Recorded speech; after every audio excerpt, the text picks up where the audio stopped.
ಪ್ರತಿ ಸಾರಿ ಚೋಲೆ ಭಟೂರೆ ತಿನ್ನಬೇಕು ಅಂದರೆ ರೆಸ್ಟೋರೆಂಟ್ಗೆ ಹೋಗೋಕ್ಕಾಗತ್ತಾ? ಹಾಗಾಗಿ ನಾನು ಮನೇಲೇ ಯಾಕೆ ಮಾಡಬಾರ್ದು ಅಂದ್ಬಿಟ್ಟು ಇವತ್ತು ಟ್ರೈ ಮಾಡ್ತಾ ಇದ್ದೀನಿ.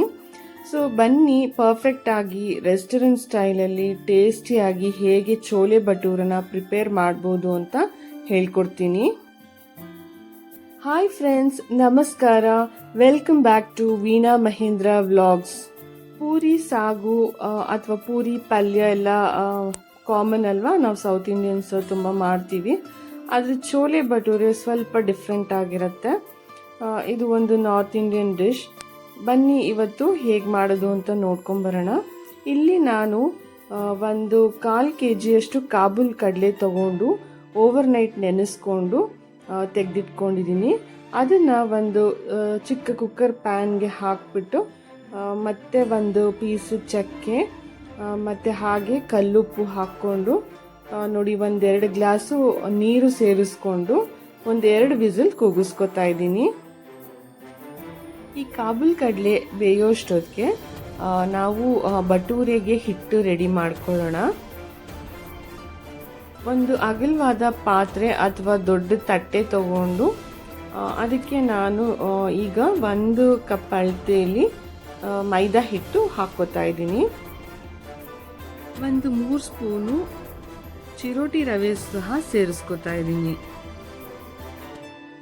ಹಾಗೇನೆ 1 ಚಿಟಿಕೆ ಅಡುಗೆ ಸೋಡಾ ಮತ್ತು ರುಚಿಗೆ ತಕ್ಕಷ್ಟು ಉಪ್ಪು ಕೂಡ ಸೇರಿಸ್ಕೊಂಡು ಹಾಗೇನೆ ಡ್ರೈ ಆಗಿ ಫುಲ್ಲು ಕಲಿಸ್ಕೊತಾ ಇದ್ದೀನಿ. ಒಂದ್ಸತಿ ಮೈದಾ ಹಿಟ್ಟು ಮತ್ತೆ ನಾವು ಹಾಕಿದ್ದು ಪುಡಿಗಳನ್ನೆಲ್ಲ ಕಲಿಸ್ಕೊಂಡಾದ್ಮೇಲೆ 2 ಸ್ಪೂನು ಎಣ್ಣೆ ಸೇರಿಸ್ಕೊತಾ ಇದ್ದೀನಿ. ಎಣ್ಣೆ ಇದು ಹಸಿಯಾಗಿ ಹಾಕ್ತಾ ಇದ್ದೀನಿ. ಅಂದರೆ ಇವಾಗ ಪೂರಿಗಾದರೆ ಸ್ವಲ್ಪ ಕಾಯಿಸ್ಕೊಂಡು ಹಾಕ್ಕೋತೀವಲ್ಲ, ಆದರೆ ಭಟೂರೆಗೆ ಆ ಥರ ಅವಶ್ಯಕತೆ ಇಲ್ಲ. ಮಾಮೂಲಿ ಎಣ್ಣೆ ಹಾಗೆ ಹಾಕ್ಕೋತಾ ಇದ್ದೀನಿ. ಜೊತೆಗೆ ನೋಡ್ತಾ ಇದ್ರಲ್ಲ 1-2 ಸ್ಪೂನು ಮೊಸರು ಕೂಡ ಸೇರಿಸ್ಕೊಂಡು ನೀಟಾಗಿ ಮಿಕ್ಸ್ ಮಾಡ್ಕೋತಾ ಇದ್ದೀನಿ. ಈಗ ನೀರು ಸೇರಿಸ್ಕೊಂಡು ಚಪಾತಿ ಹಿಟ್ಟು ಅಥವಾ ಪೂರಿ ಹಿಟ್ಟು ಹೇಗೆ ಕಲಿಸ್ಕೊತೀವೋ ಹಾಗೆ ಅದಕ್ಕೆ ಕಲಿಸ್ಕೋಬೇಕಾಗತ್ತೆ. ನೀವು ಭಟೂರಿನ ಮಾಡ್ಕೊಳಕ್ಕೆ 1 ಅರ್ಧ ಗಂಟೆ ಮುಂಚೆ ಆದರೂ ಕಲಿಸ್ಕೊಂಡು ಇಟ್ಕೋಬೇಕಾಗಿರುತ್ತೆ. ನಿಮಗೆ ಟೈಮ್ ಇದ್ದರೆ 1 ಅವರ್ ಕೂಡ ಹಾಗೇನೆ ಬಿಡ್ಬೋದು. ಈ ಹಿಟ್ಟಿನ ಮೇಲೆ ಒಂದು ಬಟ್ಟೆ ಹಾಕಿ ಇಡ್ಬೋದು ಅಥವಾ ಈ ಥರ ಡಬ್ಬಿ ಮುಚ್ಚಿ ಇಡ್ತಾ ಇದ್ದೀನಿ ನಾನು.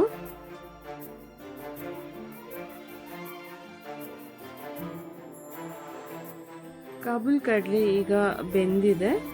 ಚೋಲೆ ಮಸಾಲಾನ ರೆಡಿ ಮಾಡ್ಕೊಳ್ಳೋಣ. ಅದಕ್ಕೆ ನಾನು ಒಂದು ಕುಕ್ಕರ್ ಪ್ಯಾನ್ ಇಟ್ಕೊಂಡು ಅದಕ್ಕೆ 1-2 ಸ್ಪೂನ್ ಆಗೋಷ್ಟು ಎಣ್ಣೆ ಹಾಕ್ಕೋತಾ ಇದ್ದೀನಿ. ಎಣ್ಣೆ ಕಾದ್ಮೇಲೆ 1 ಏಲಕ್ಕಿ ಹಾಗೆ 1 ಪೀಸು ಚಕ್ಕೆ ಕೂಡ ಸೇರಿಸ್ಕೊಂಡೆ. ಫ್ಲೇಮ್ ಮಾತ್ರ ಸಣ್ಣ ಇಟ್ಕೋಬೇಕು.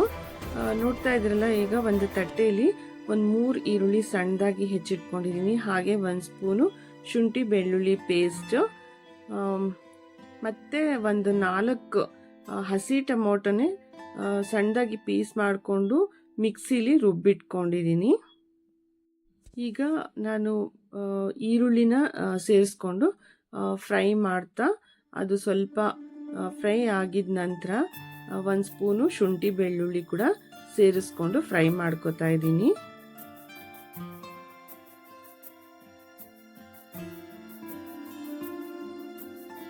ಈಗ ನೋಡ್ತಾ ಇದ್ದೀರಲ್ಲ, ಬೆಂದಿರೋ ಕಾಬೂಲ್ ಕಡಲೆ ಸ್ವಲ್ಪ ಈ ಥರ ಪ್ರೆಸ್ ಮಾಡಿ ನೋಡಿದ್ರೆ ಸಾಫ್ಟ್ ಆಗಿರಬೇಕು, ಅಷ್ಟು ಬೆಂದಿರಬೇಕು ಕಾಬೂಲ್ ಕಡಲೆ.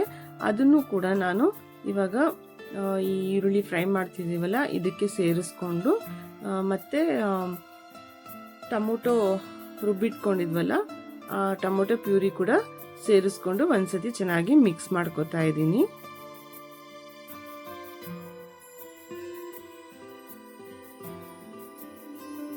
ನೋಡಿ, ಈ ಥರ ಎಲ್ಲಾನು ಚೆನ್ನಾಗಿ ಮಿಕ್ಸ್ ಮಾಡ್ಕೊಂಡ್ಮೇಲೆ 1 ಸ್ಪೂನು ಖಾರದ ಪುಡಿ, ಹಾಗೆಯೇ 1 ಸ್ಪೂನು ಧನಿಯಾ ಪುಡಿ, ಮತ್ತು ಒಂದು 1/4 ಸ್ಪೂನು ಅರಿಶಿನ ಪುಡಿ ಕೂಡ ಸೇರಿಸ್ಕೊಂಡು ಮಿಕ್ಸ್ ಮಾಡ್ಕೊತಾ ಇದ್ದೀನಿ. ಇಲ್ಲಿ ಗರಂ ಮಸಾಲ ಕೂಡ 1/4 ಚಮಚ ಹಾಕ್ಕೊಂಡು ಮಿಕ್ಸ್ ಮಾಡ್ಕೊಂಡಿದ್ದೀನಿ, ಅದು ವಿಡಿಯೋದಲ್ಲಿ ಮಿಸ್ ಆಗಿದೆ. ಈ ಥರ ಎಲ್ಲ ಚೆನ್ನಾಗಿ ಕಲಿಸ್ಕೊಂಡ್ಮೇಲೆ ನಾವೀಗಾಗಲೇ ಬೇಯಿಸ್ಕೊಂಡಿದ್ವಲ್ಲ ಕಾಬೂಲ್ ಕಡಲೆ, ಆ ನೀರು ಕೂಡ ವೇಸ್ಟ್ ಮಾಡೋದು ಬೇಡ, ಅದನ್ನು ಕೂಡ ಇದಕ್ಕೆ ಸೇರಿಸ್ಕೊತಾ ಇದ್ದೀನಿ. ಸೊ ನೀವು ಉಪ್ಪು ಹಾಕ್ಕೊಳ್ಳೋವಾಗ ಕಾಬೂಲ್ ಕಡಲೆಗೆ ಆಗಲೇ ಉಪ್ಪು ಹಾಕಿ ಬೇಯಿಸಿದ್ದೀವಲ್ಲ, ನೋಡಿಕೊಂಡು ಹಾಕ್ಕೊಳ್ಳಿ ಉಪ್ಪು, ಇಲ್ಲಾಂದರೆ ತುಂಬ ಜಾಸ್ತಿ ಆಗಿಬಿಡುತ್ತೆ. ಒಂದ್ಸತಿ ನೀಟಾಗಿ ಮಿಕ್ಸ್ ಮಾಡಿಕೊಂಡು ನೋಡಿ ಲಿಡ್ ಕ್ಲೋಸ್ ಮಾಡಿ ಒಂದು 2-3 ನಿಮಿಷ ಹಾಗೆ ಬೇಯೋದಕ್ಕೆ ಬಿಟ್ಬಿಡೋಣ. ಮೀಡಿಯಮ್ ಫ್ಲೇಮ್ ಇಟ್ಕೊಳ್ಳಿ. ಮತ್ತೆ ನೋಡಿ ಇಲ್ಲಿ ತೆಗೆದು ನೋಡ್ತಾ ಇದ್ದೀನಿ, ಚೆನ್ನಾಗಿ ಕುದೀತಾ ಇದೆ. ಇನ್ನೊಂದೇ ಒಂದ್ಸತಿ ಈ ಥರ ಮಿಕ್ಸ್ ಮಾಡಿಕೊಂಡು ನೋಡಿ, ಈ ಥರ ಕನ್ಸಿಸ್ಟೆನ್ಸಿ ಇದ್ದರೆ ಸಾಕು. ಹೆಚ್ಚಾಗಿ ನೀರಾಗೂ ಇರಬಾರ್ದು ಅಥವಾ ತುಂಬ ಗಟ್ಟಿಯಾಗೂ ಇರಬಾರ್ದು, ಈ ಥರ ಕನ್ಸಿಸ್ಟೆನ್ಸಿಲಿ ಇರಬೇಕು ಚೋಲೆ ಮಸಾಲ ಅಂದರೆ. ಮತ್ತೆ ಲಿಡ್ ಕ್ಲೋಸ್ ಮಾಡಿ ಇನ್ನೊಂದು ನಿಮಿಷ ಹಾಗೆ ಬೇಯಿಸ್ಕೋತೀನಿ. ಇವಾಗ ಬೆಂದಿದೆ, ಹದವಾಗಿ ಬೆಂದಿದೆ. ಈಗ ನೋಡಿ ಲಿಡ್ ತೆಗೆದು ಕೈಯಲ್ಲೇ ಸ್ವಲ್ಪ ಕಸೂರಿ ಮೇಥಿ ತಗೊಂಡು ಕ್ರಷ್ ಮಾಡಿ ಹಾಕೋತಾ ಇದ್ದೀನಿ. ಈ ಥರ ಕಸೂರಿ ಮೇಥಿ ಹಾಕೊಂಡ್ಮೇಲೆ ಒಂದ್ಸತಿ ಮಿಕ್ಸ್ ಮಾಡ್ಕೊಳ್ಳೋಣ. ಚೋಲೆ ಮಸಾಲೆ ಆಲ್ಮೋಸ್ಟ್ ರೆಡಿ ಆಗೋಗಿದೆ. ಬಟ್ ಇದಕ್ಕೆ ಒಂದು ಫೈನಲ್ ಟಚ್ ಕೊಡೋಣ. ಈಗ ಒಂದು ಚಿಕ್ಕ ಬಾಣಲಿನ ಒಲೆ ಮೇಲಿಟ್ಟು ಅದಕ್ಕೆ 1 ಸ್ಪೂನು ಎಣ್ಣೆ ಹಾಕೋತಾ ಇದ್ದೀನಿ. ಒಂದು 3 ಹಸಿಮೆಣಸಿನ್ಕಾಯಿನ ಉದ್ದಕ್ಕೆ ಸೀಳಿ ಇಟ್ಕೊಂಡಿದ್ದೀನಿ. ಅದನ್ನು ಈಗ ಎಣ್ಣೆಗೆ ಸೇರಿಸ್ಕೊಂಡು ಒಂದು ಸ್ವಲ್ಪ ಫ್ರೈ ಮಾಡ್ಕೋಬೇಕಾಗತ್ತೆ. ಹಾಗೆಯೇ ಫ್ಲೇಮ್ ಮಾತ್ರ ತುಂಬ ಲೋ ಆಗಿ ಇಟ್ಕೋಬೇಕು. ಇವಾಗ 1 ಸ್ಪೂನು ಖಾರದ ಪುಡಿ ಕೂಡ ಸೇರಿಸ್ಕೊಂಡಿದ್ದೀನಿ. ಹಾಗೆಯೇ ಒಂದು 1/4 ಚಮಚ ಗರಂ ಮಸಾಲ ಕೂಡ ಸೇರಿಸ್ಕೊಂಡು ಬೇಗ ಕಲಿಸ್ಕೊಂಡ್ಬಿಟ್ಟು ಸ್ಟವ್ ಆಫ್ ಮಾಡಿಬಿಡ್ಬೇಕು.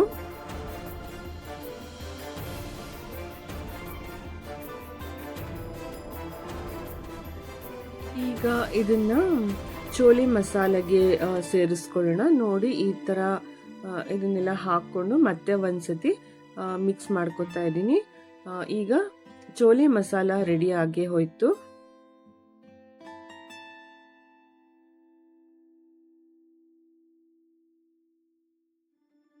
ಈಗ ಬಟೂರೆನ ಪ್ರಿಪೇರ್ ಮಾಡ್ಕೊಳ್ಳೋಣ.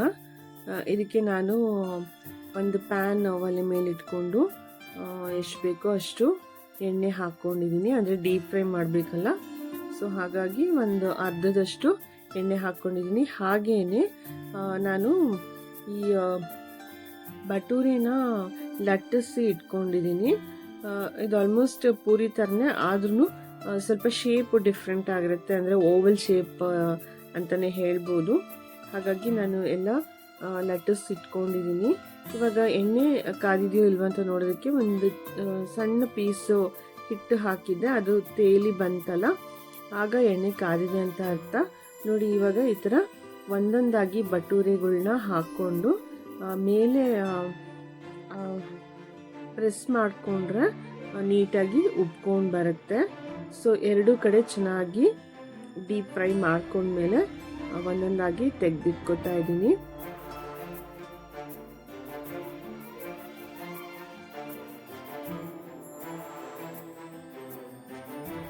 ನೋಡಿ ಎಷ್ಟು ಚೆನ್ನಾಗಿ ಬರ್ತಾ ಇದೆಯಲ್ಲ, ಉಬ್ಬಿಕೊಂಡು ಬರ್ತಾ ಇದೆ ಬಟೂರೆಗಳು.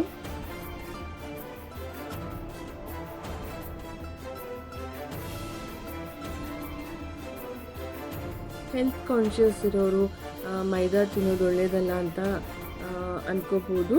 ನಮ್ಮನೇಲಿ ಕೂಡ ಹೆಚ್ಚಾಗಿ ಮೈದಾ ತರೋದೇ ಇಲ್ಲ, ಬಟ್ ತುಂಬಾ ಅಪರೂಪಕ್ಕೆ ನಾವು ಕೂಡ ಮೈದಾ ತಂದು ಈ ಥರ ಮಾಡ್ಕೋತಾ ಇರೋದು.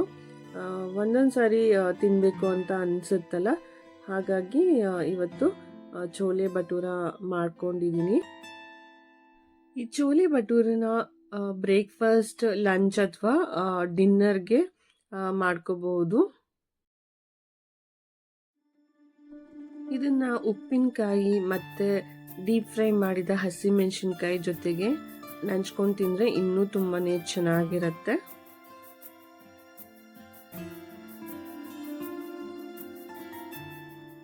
ಬನ್ನಿ ಇವಾಗ ಚೋಲೆ ಭಟೂರೆ ಎರಡೂ ಪ್ಲೇಟಲ್ಲಿ ಸರ್ವ್ ಮಾಡ್ಕೊಳ್ಳೋಣ.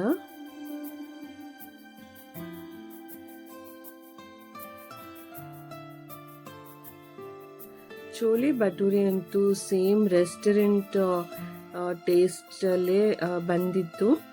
ನೀವು ಕೂಡ ನಾನು ತೋರಿಸಿದ ಹಾಗೆ ಒಂದ್ಸತಿ ಮನೇಲೇ ಟ್ರೈ ಮಾಡಿ ಫ್ಯಾಮಿಲಿ ಜೊತೆಗೆ ಎಂಜಾಯ್ ಮಾಡಿ. ಟ್ರೈ ಮಾಡಿಬಿಟ್ಟು ಕಮೆಂಟ್ಸಲ್ಲಿ ತಿಳಿಸ್ತಿರಲ್ಲ ಹೇಗೆ ಬಂದಿತ್ತು ಅಂತ.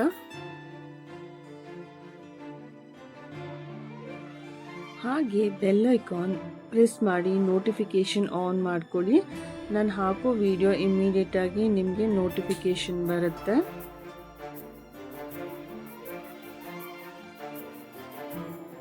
Thanks for watching.